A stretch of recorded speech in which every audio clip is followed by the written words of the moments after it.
All right, guys, I'm Eric. I'm a doctoral student from the University of Bologna.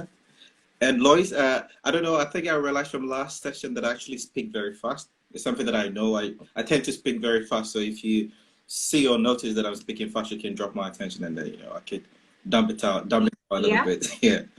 Okay. yeah, I'll do that. Yeah. So basically, a research proposal is also part of the application for doctoral degree.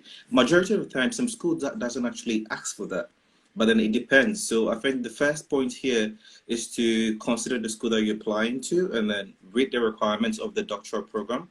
If they require for you to write a research proposal, then my tips would actually be very helpful in that regards. And so, what is a research proposal? So basically, doctoral program is mainly research. So depending on the country that you go to, if you're in America, I think you have to do a master's for 2 years first, and then you proceed on to do the research work. But then if you're in Europe, you start basically with the research work. So before to do a research, you have to know what you're going to do.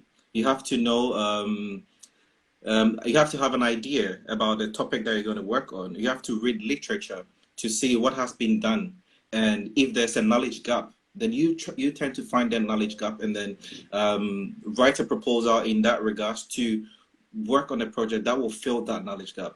So majority of the times, doctoral research works is very novel. So, like I said, when you read literature, what people have done, and then if there are controversies, if there are some arguments that you can make from that, or if there's something from what they've done that needs to be done that you've realized, then you can center your project in that manner, and then you solve that problem. So it's basically like problem solving.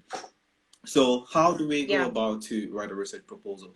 So like I said, first you have to look at your to research about the school or the doctoral program that you want to enroll in, because some schools actually give some requirements for you to follow in terms of writing a research proposal.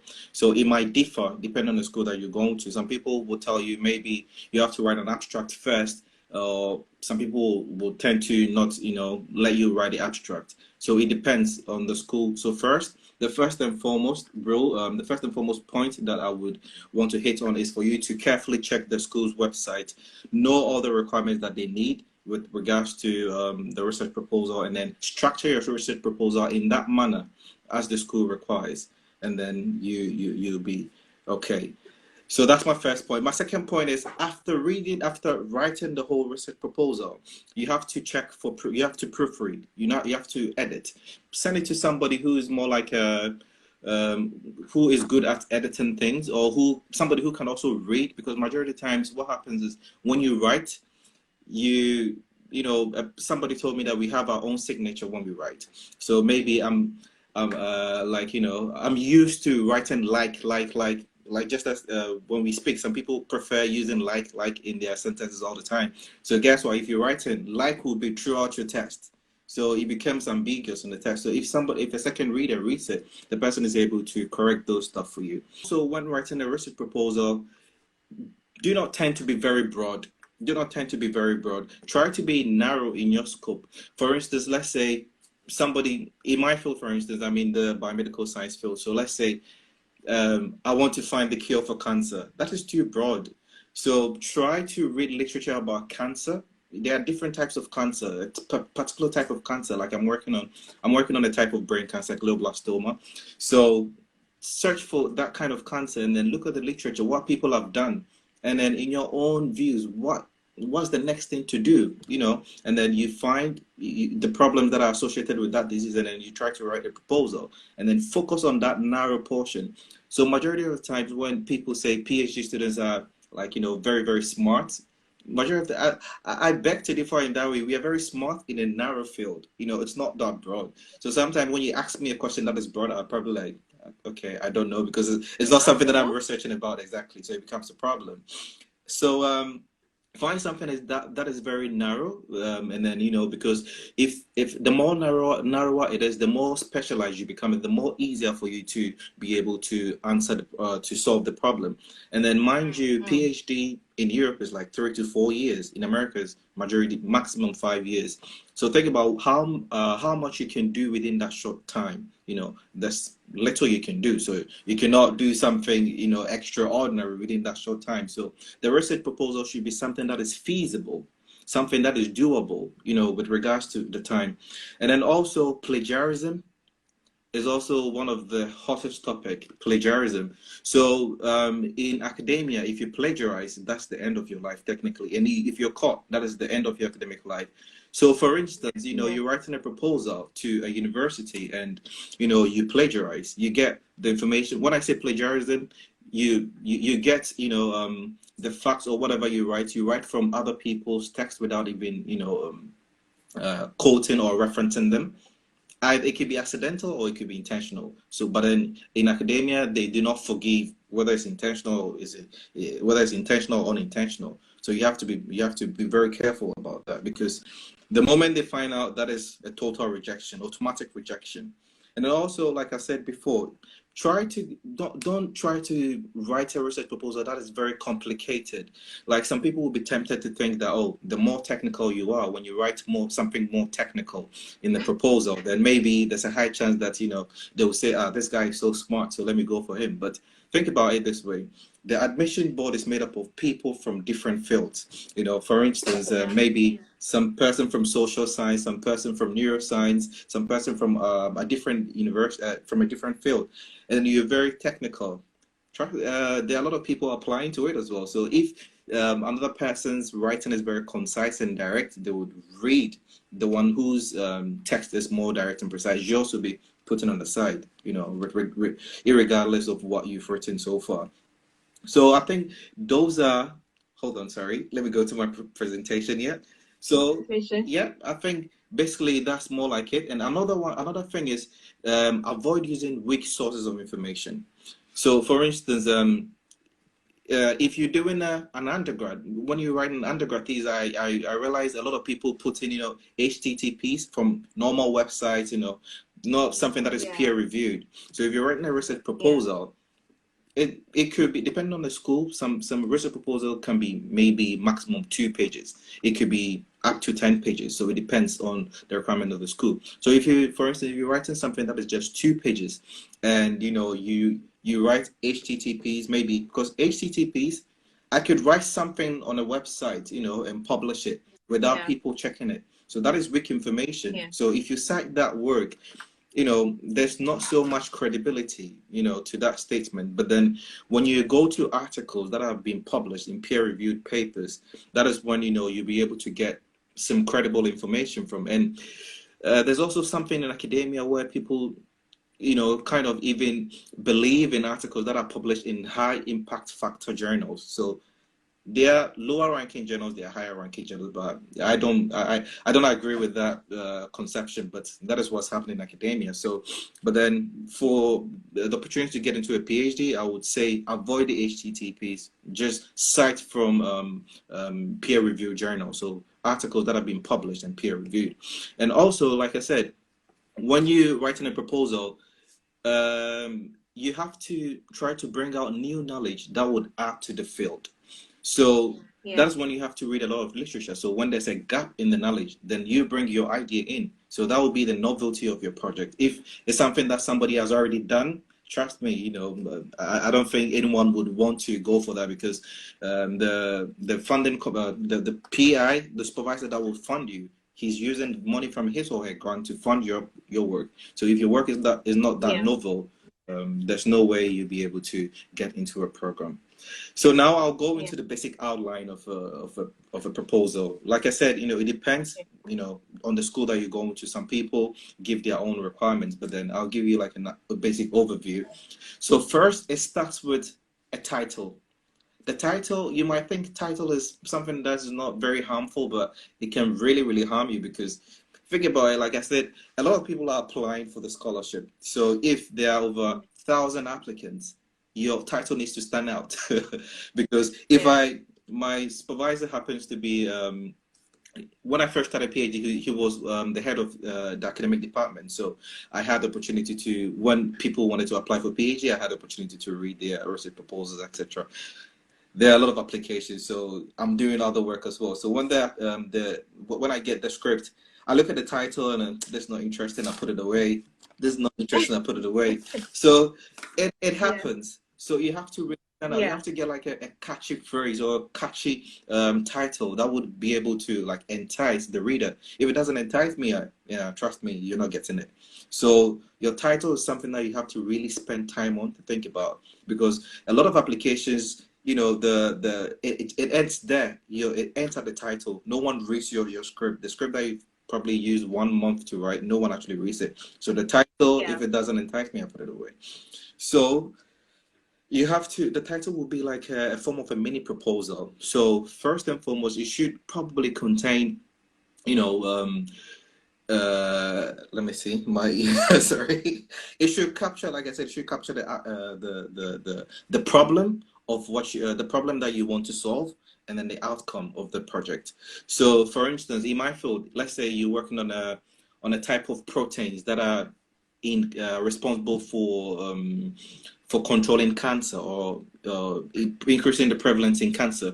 I would say, I'll give an example of a title, maybe TG2, which is a transglutaminase. So maybe transglutaminase 2 is an oncogen that drives Chai, maybe this is like that, very biology. I remember my exactly. biology was really that bad. So So for I never I never liked that aspect of it actually. trust me, I didn't Yeah, like but yeah. biology in SHS too. My SHS colleagues would actually attest to the fact, but that's what I'm doing now. So so for instance, you could say maybe transglutaminase, drives cancer metastasis in maybe breast cancer cells. So with this, you've Okay. stated the cause, the problem of the disease, and then you have also stated the outcome of what you're looking at. So it's a bit catchy in my field. So you have to spend time on that.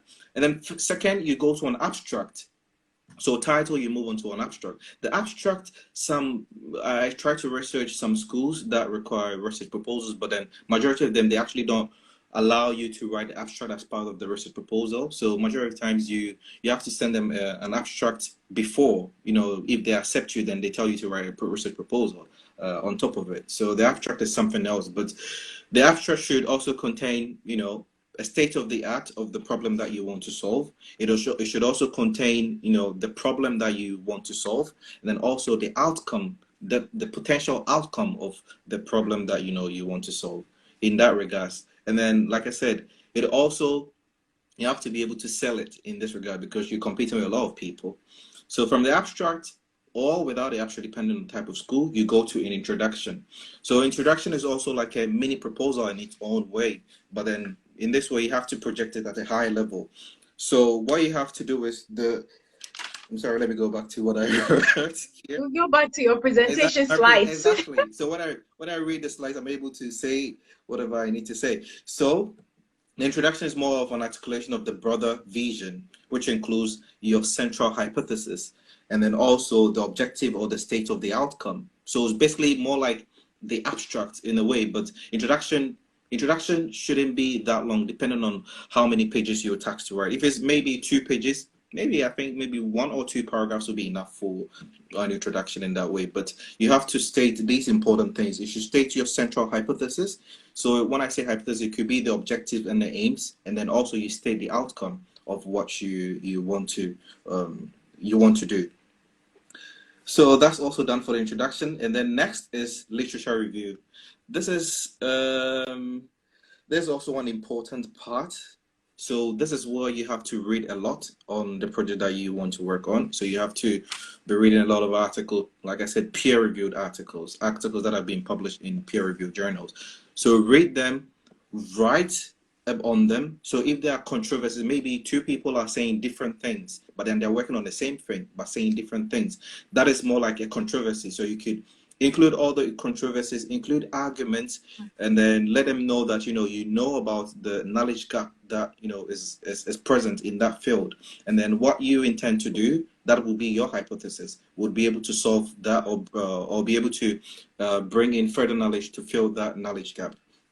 So this is also a way where you have to this is where your future supervisor would actually know that maybe this student is really good, in terms of bringing out ideas, in terms of searching for literature from different backgrounds, etc. So there's a written part where you'll be able to sell yourself to your future or potential supervisor. So it's also something that you really need to put much work on. So this is the part which takes majority of the work actually, because you have to, first and foremost, you have to be very coherent in your writing, in your writing or in your test. And then two, you have to be, like I said, you have to show smart controversies and arguments in all of that, and then make sure that they follow the structure of what the school gives you, if there's a requirement like that, to be able to write a nice research proposal. And which point 1, 2, 3, 4. So the fifth portion is, you have to write the statement of the research question. So in this field, in this part, depending on the field that you are at, some people will say maybe aims or objectives. Some people will say hypothesis. Some people will say research questions. So with this part, it's more like the heart of the proposal. This is where you tell them, this is what I'm going to do. So I've already said all the problems. I've shown you all the problems. So this is what I want to do. So for instance, I want to use an example in my field. For instance, maybe we've realized that a protein is responsible for metastasis. When I say metastasis, the ability of cancer to move from one tissue of the body to a different part of the tissue of the body. And then for something of that sort to happen, there are factors that are in place that happens that control such a process. So for instance, if you want to solve that problem, think about how do cells do that? How do cancer cells do that? Are there factors involved that help the cells to move from one place to another? Then you read in literature to find out if there are other factors that people haven't actually worked on. Then you can say, oh, maybe I want to work on this factor to see that they are responsible for that and that, and then you go your way. So that is, like I said, is the heart of the proposal. So you also have to put so much thought into that to be able to do that.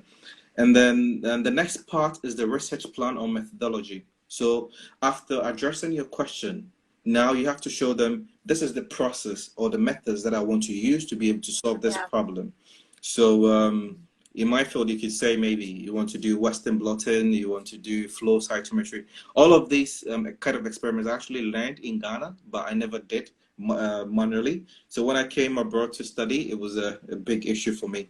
Everyone in my class thought I was so dumb because I didn't know the practical class. So so you have to do a lot of research on that, because I know in Ghana is a bit difficult, but you have to do your research to be able to say that, the ideas that I'm bringing out, these are the kind of procedures that I would want to use to be able to solve that problem for them, and then that will be it. And then the next step is, some people choose to add it, but choose not to add it. But I think is also an important part that you could always add to make your research stand out.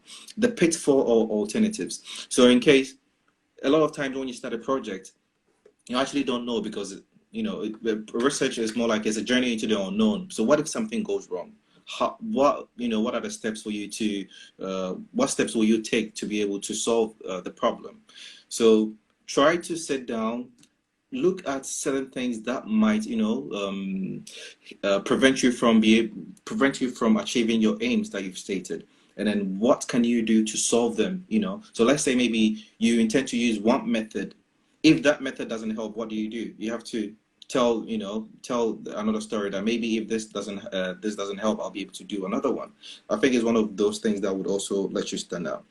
And then the last but one part is also outcome and dissemination. So this is what you think will happen. So after stating a hypothesis, this is the outcome. So this is more like the scientific merit of the project. So my project was, maybe I wanted to see how cells are able to move from cancer cells are able to move from one part of the body to another body. So what will happen after I find that out? So I can say maybe it adds more knowledge into the field, and then maybe some people else could also contribute by learning or studying, in that field. And I think that would be, and the last part would be reference or bibliography. So you don't have to forget about your reference. Otherwise, your work will be termed as plagiarized. So it's important to add references to everything that you put in the test. So I think basically that's just it. For Yeah, I think some people have some questions. hey, I'll just take the questions for because so what Eric is doing is talking about proposals in the sciences. I'll be coming next to talk about like proposals in the social sciences. So and the arts as well. So I think there are yeah, very similarities, simple. but a little bit of arrangement here and Exactly. there. So I think someone has asked that how different is a proposal for scholarship different from Actual the actual proposal in proposal school. in school? It The number depends. of pages to be specific. It depends. Like I said, first and foremost, you have to go to the school's website. So find out what they require from you. And if there's nothing like that, even on the school's website or the doctoral program that you're applying to their website, ask maybe an admission officer. Ask them like, what's the general idea of a research proposal in the university, because it depends. I've seen proposals that are over 50 pages. I've seen proposals that are over 2 pages. Some proposals that are just 1 page. So it depends, really. Page. Exactly. So I remember my proposal was just, they say one 1 page. page, and squeezing all the information in there in one page. Mine. That's one of the hardest Exactly, things to ever exactly, do. exactly, exactly. Mine was 2 pages Yeah. long. So I could Yeah. write it I up think myself. someone also asked the question. Yeah. Emmanuel Zuza asked the question, what happens if you have to write a 3-page concept note? Concept Do you have note. any When you idea? say concept note, what do you mean by a concept note? I'm actually not so familiar with that. But Yeah. maybe I could, maybe from what I think maybe a concept note would be to write, let's say an idea about something, something that you really want to do. I don't know whether a concept note is equal to a research proposal. I don't know.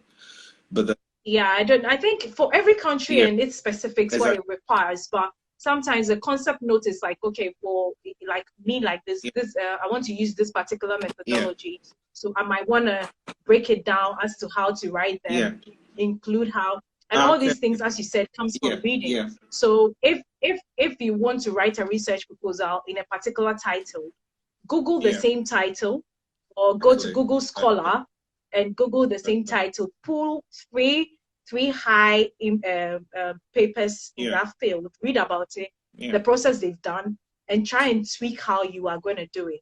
And you yeah. can come out with a concept note like that. So for Exactly. proposal, it differs. You can have Exactly. 1 page. I remember some proposal asked for 1 page. Yeah, 1 page. Sometimes some of them, they actually 10 introduce pages. everything to you and what you're Yeah, supposed to do. yeah. So all You what don't you have need to to write bring everything. about is your Yeah, contribution, yeah, is yeah, it? So it will depend. yeah. Yeah, I think with So that, with you concept note, if that's what he means, then exactly. it's basically like that Yeah, actually. Yeah. He said the pitfalls alternative, is it yeah. the same as the limitations of the Exactly, study? exactly. Yes, it is the limitation of the study. So, what are some of the limitations of the study? Because you cannot answer everything, or maybe you have shortfalls in, your ideas. So you have to be able to tell them maybe these are the limitations that would happen in the study. It will be nice. Yeah, Yeah. yeah, yeah. Yeah, I think it's great. Derek Esuma would deal with concept note. It's Okay. similar to proposal, but not extensive. That's It good. only communicates the research. Great, Great. great. So, I mean, Derek Esuma will be coming also to talk about proposal and Yeah. all that as well. So, this is generally like how the structure in writing Exactly. like a research. When I 100% agree with you because Yeah. that's the method. More like That's a basic exactly what I outline. did. Yeah. There's a basic outline. Yeah, when I had to do. Okay, so thank you, I Eric. want I to can bring you on one, at any one, time. one thing is, majority of the time when you write a research proposal, that's actually not the research you go to work on. I wrote a research proposal and I didn't work on. So, you have to be prepared for that. So you spend your time writing and then your supervisor will mean you're like, okay, to hell with that. We were doing this. So it's Yeah, actually what your yeah. supervisor wants. So yeah, Yeah, yeah. I think it's just to see exactly. how you reason around it, and it's just sometimes even your title changes. I A lot remember of the time proposal I came your with. proposal, I you was supposed to tweak work it. with something, Yeah, yeah, something with nanofibers, but I happened to be doing something something with else. nanocatalyst. It would change, but just your reasoning Yeah, pattern, yeah. isn't it? It Yeah. happens. Okay. Thank you, Eric. I can bring you on at any time if you It's have a any pleasure. question It's a because this pleasure. was supposed to be like a panel Exactly. session, Yeah. and now we are squeezing it into Yeah. it. So please be on standby. I'll bring And then you in a anyone bit. could Thank you so send much me for a coming. DM, anything. If you need anything, I'm on standby for you, so no problem. Yeah.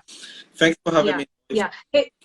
Yeah. He's finishing his PhD. I He's know, writing up, yeah, so he has time. in So August, worry 1st him. of August, Worry him. 1st of August, I have to submit. You know, in this quarantine, Yeah. oh, it's terrible, but fingers crossed. Fingers Yeah. crossed. All right, Thank Eric. See you in you. a bit, yeah? Cheers, one. Ciao, ciao, ciao. Ciao, ciao.